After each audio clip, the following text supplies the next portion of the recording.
新ロブジラ BAJAJIAN blessed Mothra from Hiya Toys. And yes, once again, full disclosure, Hiya Toys sent me this. Thank you so much, Hiya. So heyo, let's take a look at this box. A fair upgrade from the original. We've got Mothra, Emerald Titan version on the front with this swirly Baja looking storm going on in the background. Which is honestly the most recognizable character from KOTM because the storm is practically everywhere. Mothra from wing to wing is going to be rather wide, while Mothra herself is rather tiny, but thankfully not friggin' microscopic. In comparison, Shokugan, Movie, King, HG, Finger Puppet. I couldn't say no when Hiya Toys asked, hey, are you interested in this? And each and every single day since receiving it, I'm glad I did say yes, because there's improvements with the stand, which is very nice. I really dig the color that Mothra gives off, and even though there's a few creative quirks taken with this figure that might not meld with everybody, the overall coloration and detail on this thing is simply a dream come true. A dream that I didn't even know that I dreamt. But anyway, let's cover articulation really quick because that is mostly the same. Articulation-wise, Mothra doesn't differ all too much from the original. The arms and the legs are going to be fully posable, and the wings do feel they were tightened up a bit. I have noticed a little bit of droopage going on with my standard KOTM Mothra release. This one definitely feels like it's going to stand the test of time with wing poses either up, down, or whichever way. So that's great. Really, the only change that I've noticed is that Mothra's little ab crunch seems to have been nerfed. With this one, all I can really get out of her is a swivel. I have heated this thing up, but I haven't been able to get it to do what the original does. So, yeah, there's that. It doesn't really change too much, to be completely honest. And that's what I meant by mostly the same. I mean, you're still essentially getting all the articulation. It's just that little torso ab crunch that she had just seems to have either gotten paint in the socket and it's just not budging, or it's just not as free as it was, or I'm not exactly sure. Again, heating this thing up really didn't yield many crazy results. But that means posability is just as good. I've yet to have anything pop off of this figure. You can get her in some really nice hovering poses, flying poses, attack ready poses, passive poses, Mothra norm essentially. Like with pre-evolved Godzilla, this release is more so just for the visual eye. Realistically, I don't think Hiya Toys really needed to update or fix anything from their Mothra release. Mothra's body herself was big enough, the articulation was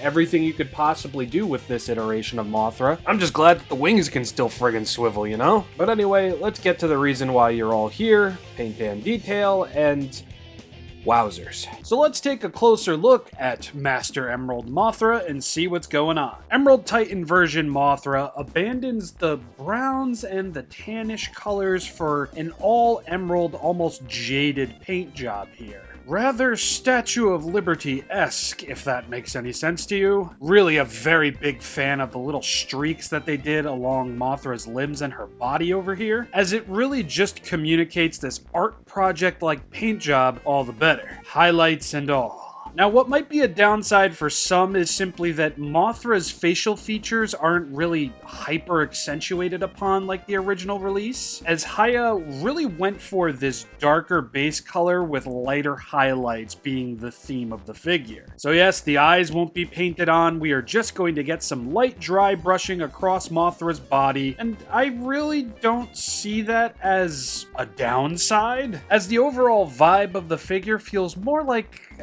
a power-up than just a color swap. I mean, don't get me wrong, it still is mostly just like, changing of the colors and everything. And I personally think this choice further separates it from the poster color version that NECA released, which this thing garnered a lot of comparison towards. Endgame, it's different. It's similar, but still very much different. Again, I'm a very big fan of these highlights along her limbs and her face and everything. I do wish a little bit more of it went to the underside of her body, but for the most part, when it comes to Mothra's overall body, I quite enjoy this a lot. Now it's time for the wings. wings. The wings, like the NECA version, are going to have that Baja Blastian look to it with blue outlines coating everything. We're still going to get that furry, feathery detail on the wings, but this time around, it's just a brand new Emerald Python vibe, and just look at that translucency. I really dig how this ended up looking, and while it does somewhat remind me of the poster color version, what's soon to be shown off really does etch a different niche for this figure. And the attention to blues on the wings is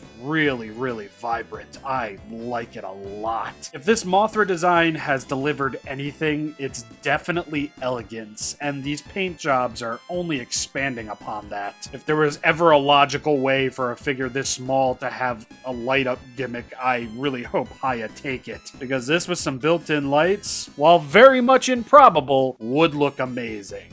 While they're both very obviously the same figure, I just love the very different vibes both of them are going to give off. Screen accuracy, and just fun. But one very big welcome change beyond the overall make of the figure and the paint on the figure is actually going to be in the stands, because an upgrade was absolutely given. We saw it with Ghidorah, and now we are seeing it with Mothra. First off, we've got the screws for the new stand, whereas this one was just a put-it-together kind of vibe. The stand base on the new Mothra stand isn't warped like the original Rodan and original Mothra stand was. And most importantly, this stand does not feel anywhere near as flimsy as this one did. The original was creaky and it came apart really easily. The newer one just holds itself together a lot better, and while it mostly does the same thing in holding up a tiny moth figure, I'm really glad Hiya Toys actually implemented what we saw with Ghidorah, with even the lightest of their figures being Mothra.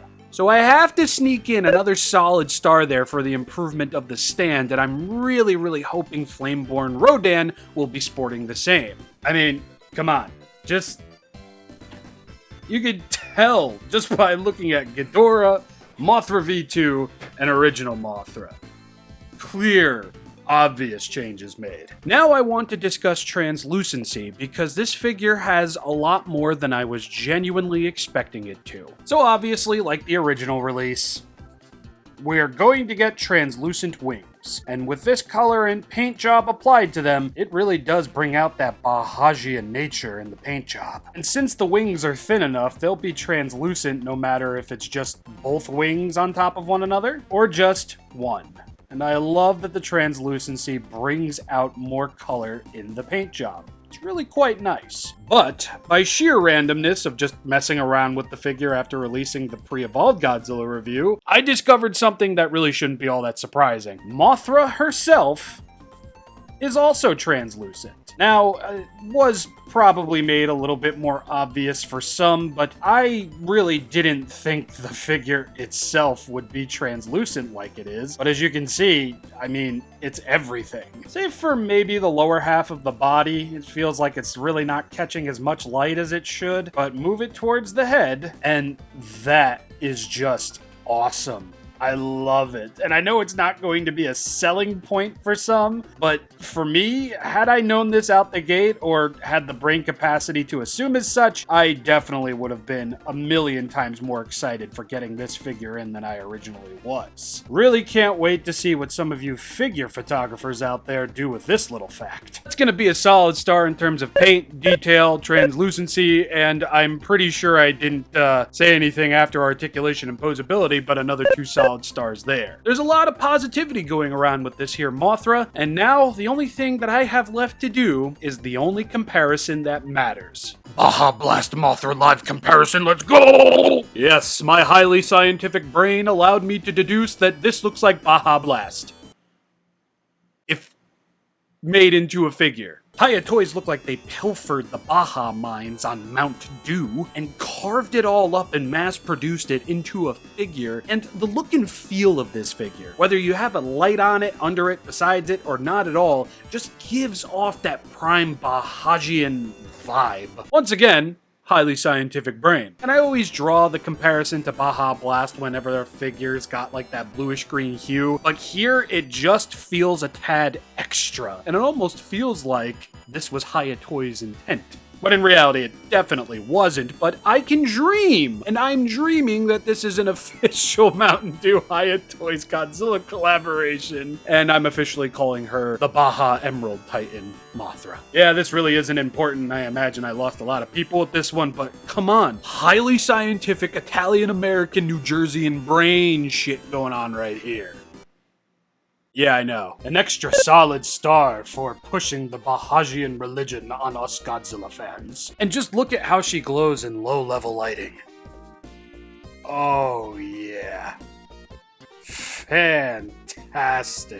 Oh, oh, oh. The torso even catches a bunch more light when there's less light. And the wings, yeah, that's pretty self-explanatory, I do think. It's mostly the body I'm impressed with, because, wow. BAJAJIAN in every sense of the word. And that's it. It's a fairly simple repaint, remold, re-re-re, and I actually really like it a lot more than poster color NECA Mothra. But again, they offer and deliver so many differing color palettes between the two of them, it just doesn't feel wholly right to compare them. But anyway, I've been ShinRobJira. Hope you all enjoyed. It's back to the behind-the-scenes minds for myself as I start working on next week's content. Yes, this will be the only video coming out this week. I apologize. And the only thing that can really pull me away from Studio Series Shockwave at this point is if I just so happen to order before it's sold out an SH Figuarts Kaiju number 8 figure off of HLJ. Which is what I did. So that might be a thing. Bye.